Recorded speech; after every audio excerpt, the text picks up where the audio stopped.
ভিডিওটা অনেক দিন আগে করা ছিল, কিন্তু সময়ের জন্য দেওয়া হয়নি। দেখো আজকে ছিল ষষ্ঠী, আর ষষ্ঠীর সকালবেলায় ষষ্ঠী পুজোর জন্য আমরা মন্দিরে চলে গেছিলাম আমি।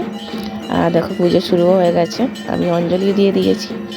তারপরে চরণ নৃত্য নিয়েছি, নিয়ে বাড়িতে চলে আসলাম।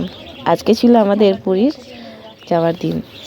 পুরীটা কত বাধা বিপত্তি পেরিয়ে পুরীতে গেছি, সেই ভিডিওটা তোমাদের সামনে তুলে এনেছি। দেখো আমরা কিন্তু সন্ধ্যেবেলা বেরিয়ে পড়েছি, তখনও পর্যন্ত আমাদের টিকিট কিন্তু কনফার্ম হয়নি, তবুও চলে গেলাম। তারপরে ওখানে গিয়ে যাই হোক অনেকক্ষণ বসার পর আমরা তৎকালে যে টিকিটটা ওটা মানে কাট কেটে তারপরে আমরা ট্রেনে উঠলাম। সিট পাবো না ভেবেছিলাম, কিন্তু না, ভগবানের দয়ায় মানে জগন্নাথের কৃপায় কিন্তু সিটটা আমরা পেয়ে গেছি। তারপরে যুগলে ফটো তুলে নিলাম, আর আমার বান্ধবীও গেছিলো আমাদের সাথে, শাশুড়ি গেছিলো। আমাদের ট্রেন কিন্তু ছেড়ে দিয়েছে, তখন বাজে 8:30।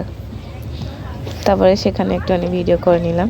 আর আমার মেয়েরা তো খুব আনন্দ, মেয়ে গেছিলো, আমার বান্ধবীর মেয়ে ছিল।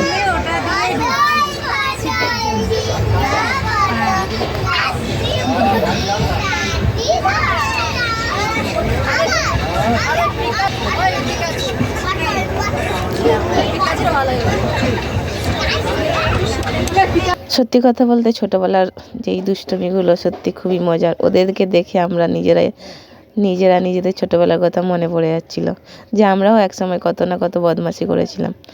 চলো বন্ধুরা, সারারাত্রি আমরা ট্রেনে থাকার পর ফাইনালি পুরী স্টেশনে আমরা নেমে গেছি।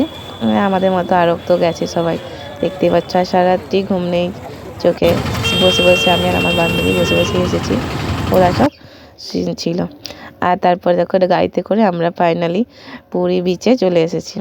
আর এটা সত্যিই আমার জগন্নাথের কৃপায়, জগন্নাথ চেয়েছিল বলেই কিন্তু আমি আসতে পেরেছি, বা আমরা আসতে পেরেছি, নাহলে কিন্তু খুবই রোদ ছিল। আর ভিউটা এত সুন্দর লাগছিল না যে কি বলবো। আমার তো ইচ্ছা হয় আর একবার পুরীতে গিয়ে ঘুরে আসার। চলো বন্ধুরা, পরের ভিডিওতে দেখা হবে। পাশে দেখো তোমরা সবাই। ধন্যবাদ সবাইকে।